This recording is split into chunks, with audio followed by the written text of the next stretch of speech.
Com certeza.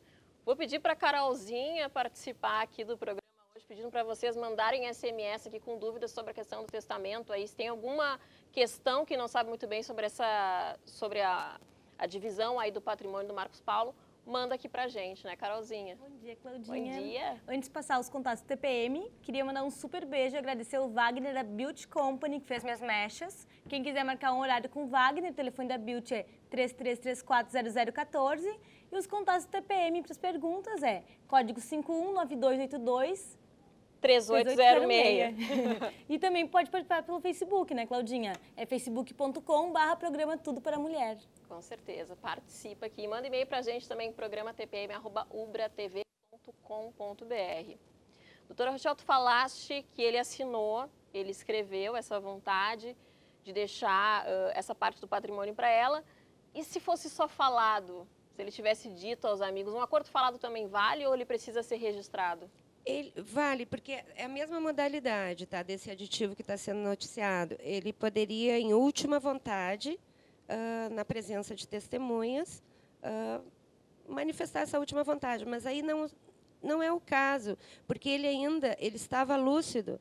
Ele, quando demonstrou essa vontade de alterar o testamento, ele estava lúcido e contratou um profissional de direito.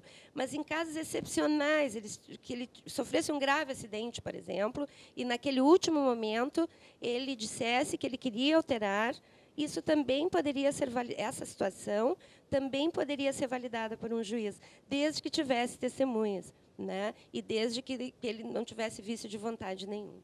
Com certeza. Saindo um pouco da questão do Marcos Paulo e entrando mais na seara da questão do testamento, qual o momento ideal para se fazer um testamento? A partir de que idade que uma pessoa pode fazer um? A partir de 18 anos, maioridade civil, e a qualquer momento. E isso é bem comum, assim, as pessoas que... Se eu tenho um patrimônio... Pode e deve fazer, é bem comum isso. Em algumas esferas, né, onde o patrimônio é um patrimônio considerável, isso é muito comum. Todos herdeiros, por exemplo, de grandes fortunas, 18 anos, não só eles já têm provavelmente uma fortuna para agregar ao seu patrimônio, como também fazem o seu testamento. E eu posso deixar para quem eu quiser?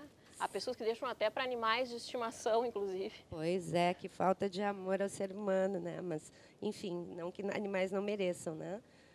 Mas aí assim, fica para quem, na verdade, para quem cuida desse animal, por exemplo. Ou a instituições que tenham essa finalidade, né, de proteção aos animais, por exemplo, que seria o ideal, né, beneficiar um coletivo e não um animal só, né? Bom, tu me perguntou se nós podemos doar para quem quisermos. Sim, aos 18 anos, se não tiver filhos, tu pode, e não tiver parentes até 4º grau, tá? Descendentes, ascendentes, irmãos, tu podes dispor da totalidade do teu patrimônio. Bom, tendo herdeiros necessários, filhos, pais, irmãos, tu podes destinar 50% só. Por isso que essa questão do Marcos Paulo deve ser bem vista e entendida. 60% de forma alguma poderia ser do patrimônio do todo. E eu posso me negar a deixar para alguém, por exemplo, se eu tenho um patrimônio, casos de pais que não se dão bem com alguns filhos, eu não quero deixar nada para aquele filho. O pródigo. Filho pródigo. O pródigo, que é bíblico, pode, mas ele tem que ter um motivo relevante, por exemplo, um filho... Por que não deixaria? Existem casos na mídia, o filho mata os pais, ele está excluído. Automaticamente da sucessão descendente e ascendente. Mas, caso da Suzane? Da Suzane, só que ela vai herdar a herança da avó. Então, alcança os pais, que ela matou, mas a avó, a mãe dos pais, a herança que os pais morreram, naturalmente vai para ela. Então, é excluído por lei, mas também alcança só aqueles a quem ela... por exemplo, neste caso, tirou a vida. Com certeza. E eu posso alterar esse testamento quantas vezes? Por exemplo, eu sou questionado do porquê que eu estou alterando, porque eu posso estar sendo pressionada por alguém ou ameaçada também. Bom, A vontade deve ser legítima, tá? E a pressão ou a coação, ela é motivo para ser anulado o testamento. Então, pode sim, a pessoa, isso é lei, pode alterar quantas vezes quiser. Não há, assim, um limite legal de alteração de inventário.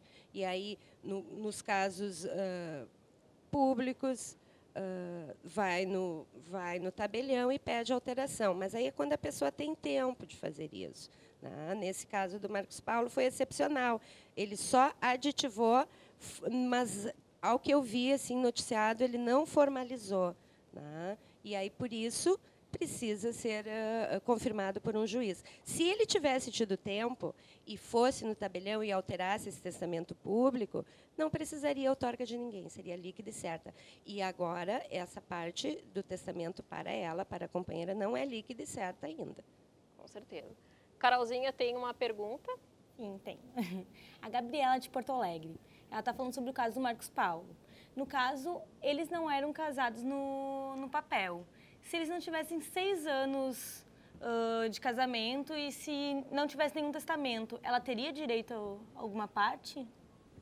Bom, a pergunta é assim, nesse caso eles não eram casados, não era um casamento civil, era uma declaração de convivência que eles formalizaram, tá? Havia escrito com separação de bens. Bom, digamos que apenas eles vivessem juntos e nada houvesse escrito. Sim, ela seria melhor beneficiada, porque o regime considerado para os companheiros é o da comunhão parcial de bens. Então, tudo aquilo que ele tivesse amealhado em 6, 7 anos da convivência, no período da convivência, a metade seria dela. Ela teria a metade de todo o patrimônio, e não 60% só das aplicações, ou, enfim, depósitos. Obrigada. Com certeza. Carolzinha, obrigada pela participação. Gabi, obrigada pela pergunta. Rochelle, também muito obrigada pela presença, pelos esclarecimentos aí sobre a questão do testamento. Obrigada a vocês, tá? Um Feliz Natal e Ano Novo. Para ti também. Bem, eu vou para o intervalo e volto com mais TPM. Fica comigo.